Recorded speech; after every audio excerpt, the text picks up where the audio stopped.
స్నేహితులారా, ఈ సమయాన్ని బట్టి దేవునికి వందనాలు తెలియజేస్తూ ఉన్నాను. ప్రేమపూర్వకముగా మిమ్మల్ని అందరినీ వాక్య ధ్యానంలోనికి ఆహ్వానిస్తూ ఉన్నాను. నమ్ముట నీ వలనైతే అనే ఆలోచనను మీతో కూడా పంచుకోవడానికి ఇష్టపడుతూ ఉన్నాను. దేవుని యొక్క వాక్యమును మీరు ముగింపు వరకు ఆలకించండి. మీ కుటుంబ సభ్యులతో, తోటి విశ్వాసులతో పంచుకొనవలసినదిగా మనవి. మీ ప్రార్థన మనవులు తెలియజేయండి. నమ్మకంగా ప్రార్థిస్తాము. ఈ వీడియో మీ ఆధ్యాత్మిక జీవితములకు ఉపయోగకరంగా ఉంది అని మీకు అనిపిస్తే దయచేసి ఈ ఛానల్ను సబ్స్క్రైబ్ చేసుకొనవలసినదిగా మనవి చేస్తూ ఉన్నాను. స్నేహితులారా, మన జీవితాలలో ఎన్నో విషయములై, అవసరతల విషయమై, మరి ఎన్నో ఆపదల విషయమై దేవుణ్ణి సమీపించేటటువంటి వారంగా ఉంటాం. మనము దేవుణ్ణి అడుగుతూ ఉన్న ప్రతి మారు మనం అడిగినటువంటి ప్రతి కార్యము, అవసరత, బంధకము, అనారోగ్యము, శ్రమ, కన్నీరు మన నుండి తొలగిపోవాలి అనే విశ్వాసంతోనే అడిగేటటువంటి వారంగా ఉంటాం.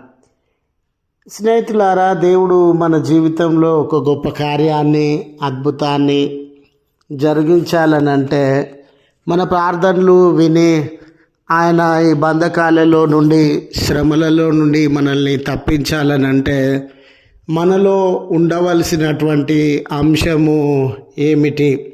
దేన్ని బట్టి మన జీవితాలలో అద్భుతములు, ఆశ్చర్య కార్యములు, స్వస్థత కార్యములు మనము అనుభవించేటటువంటి వారంగా ఉంటాం అనే విషయాన్ని జ్ఞాపకము చేసుకున్నట్లయితే, మనము దేవుని యొక్క శక్తిని నమ్మేటటువంటి వారంగా, ఆయన మీద ఆధారపడి విధేయత చూపించగలిగినటువంటి వారంగా ఉండాల్సినటువంటి అవసరత ఉండింది. మనము సందేహంతో ఉన్నప్పుడు, మనము ఆయన యందు విశ్వాసం ఉంచడంలో వెనకబాటుతనాన్ని అనుభవించినప్పుడు, లేదా ఆయనకి విధేయత చూపించడంలో వెనుకబాటుతనాన్ని అనుభవించినప్పుడు ఆ గొప్ప కార్యములను మన జీవితంలో మనము చూడలేము, అనుభవించలేము. చదవబడిన లేఖన భాగంలో కూడా తండ్రి తన ప్రియమైన కుమారుణ్ణి స్వస్థపరచాలని యేసు ప్రభుల వారి శిష్యుల యొద్దకు తీసుకొని వచ్చి ఉన్నప్పుడు వారు ఆ కుమారుణ్ణి స్వస్థపరచలేకపోయినారు. ఆ కుమారునిలో ఉన్నటువంటి బలహీనత తొలగిపోలేదు. అయితే ఆ తండ్రి విసుగు చెందకుండా తన కుమారుణ్ణి ప్రభుల వారి యొద్దకు తీసుకొని వచ్చి ఆ కుమారుణ్ణి స్వస్థపరచవలసినదిగా వేడుకొనుచు ఉన్నాడు. నీ వలనైతే, నీ చేతనైతే, మీరు చూడండి, శిష్యుల వలన అది కాలేదు. ఏమైనా కానీ మీ వలనైతే, ఏమైనా నీ వలననైతే కనికెరపడి నా కుమారుణ్ణి బాగు చేయండి అని ప్రభుల వారిని ప్రాధేయపడతా ఉన్నాడు. ఇక్కడ ప్రభుల వారు నా వలన కావడం కాదు, నా శక్తి మాత్రమే కాదు, నా సామర్థ్యం మాత్రమే కాదు, అడిగేటటువంటి నీ హృదయంలో, సమీపించేటటువంటి నీ హృదయంలో మిక్కుటమైనటువంటి విశ్వాసము ఉండాలి అనే విషయాన్ని తెలియజేయుటకు గాను, నమ్ముట నీ వలనైతే నమ్మువానికి సమస్తము సాధ్యమే. అక్కడ విశ్వాసి యొక్క బలం గురించి ఆయన మాట్లాడడం లేదు. విశ్వాసిలో బలముంది ఉండడం వలన, అమితమైనటువంటి విశ్వాసం ఉండడం వలన ఆ విశ్వాసి ఏ కార్యాన్నైనా జరిగించగలుగుతాడు అని ప్రభుల వారు చెప్పడం లేదు. కానీ ఒక విశ్వాసి దేవుడు శక్తిమంతుడని నమ్మగలగాలి. ఒక విశ్వాసి దేవుని యొద్దకు రాగలగాలి. ఒక విశ్వాసి దేవునికి తన సమస్యను అప్పగించుకోవాలి. ఒక విశ్వాసి దేవునికి సమస్తము సాధ్యమే అనే ఒప్పుకోలు అతని జీవితంలో ఉండాలి. వీటిని బట్టి ప్రభుల వారు ఈ మాట తెలియజేస్తూ ఉన్నారు. చూడండి, వారి నాన్నగారు ఆ బలహీనతతో బాధపడుతూ ఉన్న కుమారుని యొక్క నాన్నగారు ప్రభుల వారితో అన్నాడు, అయ్యా, నేను నమ్ముచూ ఉన్నాను, నాలో అపనమ్మకం ఉండకుండా మీరు సహాయము చేయండి అని. అతనిలో బలహీనత, ఆ విశ్వాసంలో బలహీనత ఉండినా లేదా ఆ విశ్వాసంలో వెనకబాటుతనం ఉండినా హానెస్ట్గా సందేహింపకుండా ప్రభుల వారికి తన సమస్యను అప్పగించుకొనుచు ఉన్నాడు. తన కుమారుని యొక్క బలహీనతను అప్పగించుకొనుచు ఉన్నాడు. ఆయన విశ్వాసంతో ఆయనను సమీపించేటటువంటి వాడిగా ఉన్నాడు.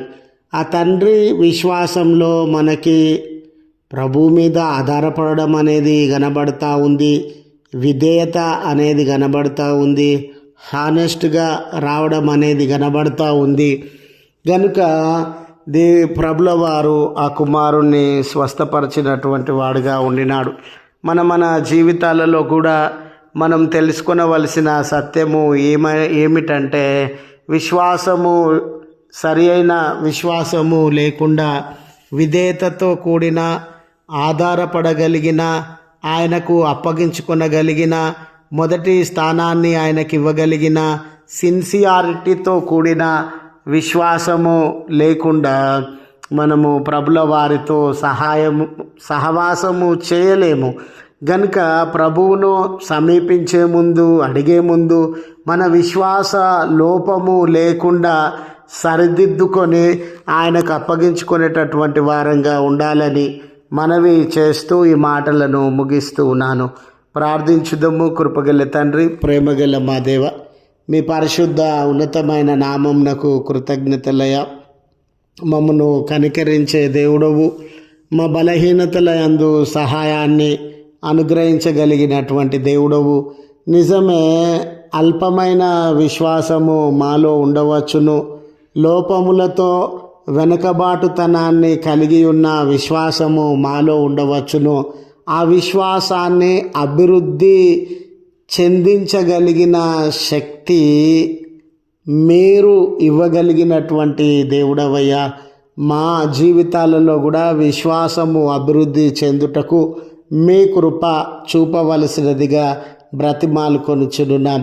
నిజమే, ఈరోజు సమస్యలో ఉన్న మేము, కొరతలో ఉన్న మేము, బలహీనతలలో ఉన్న మేము, కన్నీళ్ళు, అవమానాలు, చింతలు, ఒంటరితనము, జీవితంలో ఎటు తోచని పరిస్థితులలో ఉన్న మేము సంపూర్ణంగా మీకు మా సమస్యను అప్పగించుకునే విధేయత చూపించగలిగే, మీ మీద ఆధారపడే మనసు, విశ్వాసాన్ని మాకు అనుగ్రహించుమని, అలా అనుగ్రహించిన బిడ్డల జీవితాలలో మేలు ప్రసాదించుమని, ఈ దినము జన్మదినము, వెడ్డింగ్ యానివర్సరీ జరిగించుకొనుచున్న బిడ్డలకు దేవా, మీ కుడి హస్తమును చాచి దీవెనలతో నింపి ఉన్నతమైన భవిష్యత్తును ప్రసాదించుమని క్రీస్తు పేరట వేడుకొనుచు నాము తండ్రి. ఆమెన్. తండ్రి, కుమార, పరిశుద్ధాత్మ త్రియేక దేవుని దీవెన మనకు తోడై ఉండి మనలను కాపాడునుగాక.